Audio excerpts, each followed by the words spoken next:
So you are intrigued by EMDR. Many of my clients come to me just for the mere fact that they have heard of EMDR and the power of it. And I am here to confirm that it can be very miraculous. It can be very life-changing. So if you're ready to hear more about EMDR, this is your video. EMDR can be approached in many different ways, just like any traditional therapy approach.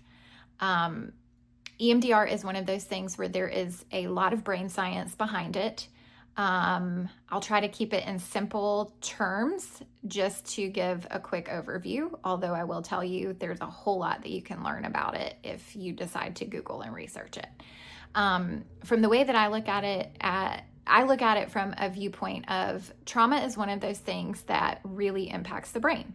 It impacts the way that we approach things, the way that we respond to things, and specifically because of something called fight, flight, or freeze.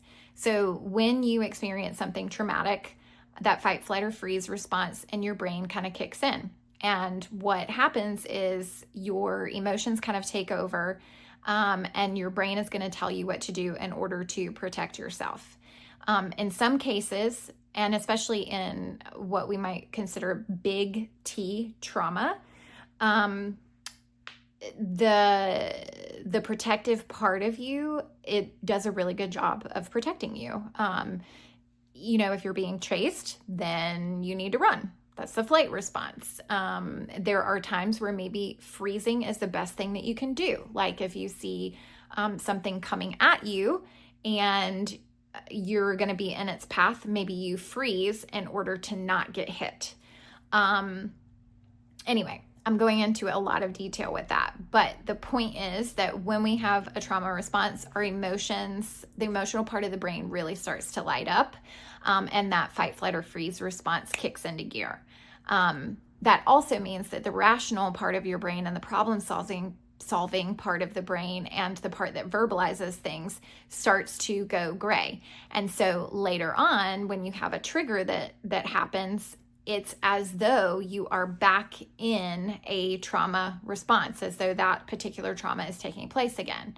Now, it wouldn't really matter that much if we didn't need to be able to go on with the day-to-day. But sometimes triggers happen in the most inopportune times, and sometimes we are responding in a trauma response way of doing things when we don't need to.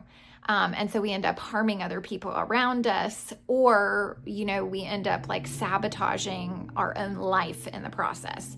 And so EMDR is one of those things where it reconnects the parts of the brain that start to go gray. So that rational part, the part that is able to verbalize, the part that can problem solve, EMDR helps to reconnect so that when a trigger takes place, you can maybe think back on that particular event, but you're able to come back to a place of homeostasis and regulation in the moment. So it's not that it's going to get rid of those memories, it's that it allows you to kind of heal through them and then be able to move forward with a more regulated, calm place of being in the world. And so there is a lot more to EMDR than just that, as I shared in the beginning, but that gives you a little bit more of an overview of what can be for you in your future.